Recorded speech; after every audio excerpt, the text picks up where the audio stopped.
وبا کی وجہ سے نماز جمعہ گھر میں ادا کریں تو گھر کے افراد اگر جماعت کرواتے ہیں تو وہ 4 رکعت ظہر کی جماعت کروائیں گے یا پھر جمعہ کے 2 فرض کی۔ وباؤں کی وجہ سے اگر آپ مسجد نہیں جا سکے اور آپ کو جمعہ والے دن گھر میں ہی نماز پڑھنی پڑے تو آپ جمعہ کے 2 فرض نہیں پڑھیں گے بلکہ نماز ظہر ادا کریں گے۔ بعد ہمارے اہل علم اخبار اصبہان سے ایک روایت پیش کرتے ہیں کہ جمعہ والے دن جمعہ رہ جائے تو 2 رکعت ہی پڑھنی ہے، لیکن وہ پایا ثبوت کو نہیں پہنچتی۔ اس کے اوپر میں نے بڑا تفصیلی مضمون لکھا ہے اپنی کتاب میں، آپ کے مسائل اور ان کا حل۔ ایک دفعہ اس پر مضمون چھپا تھا تو میں نے تفصیلی اس کا رد بھی لکھا تھا۔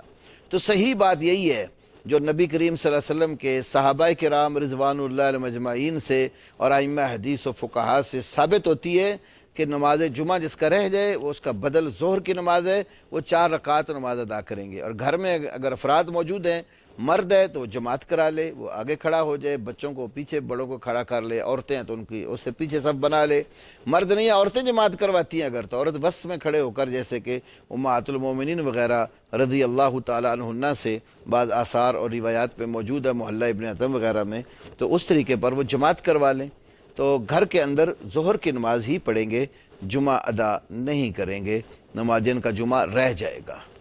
تو اللہ رب العالمین ہمیں شرعی احکام کو سمجھنے اور اس پر عمل پیرا ہونے کی توفیق دے، عبادات پر ثبات اور دوام نصیب کرے، اور اللہ اس امت کو اس آئی ہوئی آفت سے محفوظ فرما لے۔